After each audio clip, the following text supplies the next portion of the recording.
Ayaw ngayon ng bihong gisado, pansit.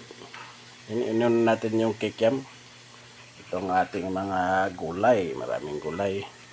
Bell pepper, sayote, bagyo beans, bagyo pechay, and repolyo. Halo tayo ng hipon at bawang sibuyas. Yan ang ating bihon. Inano na natin ito. Binabad sa tubig. Ilagay natin ang sibuyas. Sibuyas at bawang.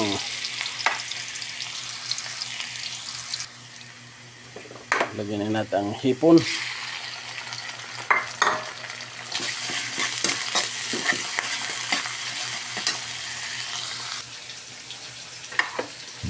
Lagyan natin matigas-tigas yung bagyo beans, carrots, yan, para hot cook lang.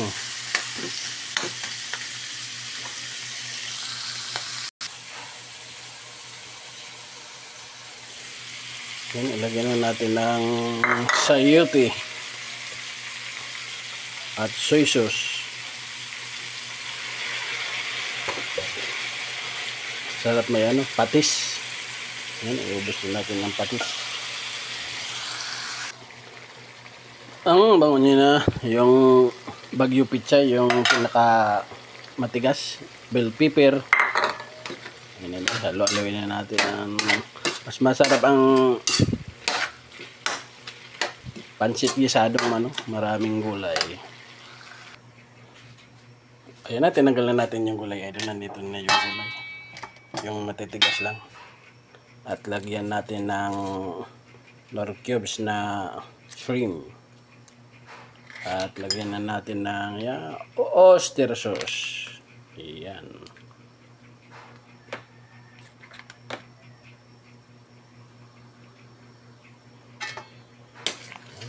Dali na lang maluto ito kasi nakababad na yung pansit. Itong ating bihon nakababad na. Ilagay na natin sa kumukulo. Yan, madali na lang yan maluto kasi babad na sa tubig yung bihon.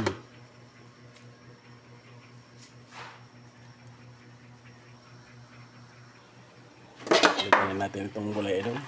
Yung repolyo kasi mas masarap half cook lang ang repolyo doon. Half cook lang. Yan, halo-haloin natin. Halo-haloin. Ang pandaming gulay, ihalo natin idol.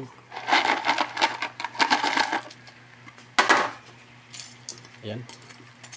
Ito natin ng kikiam.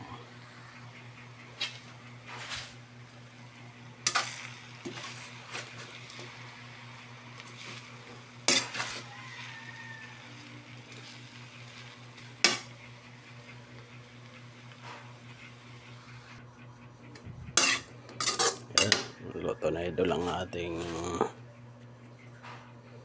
bihong gisado.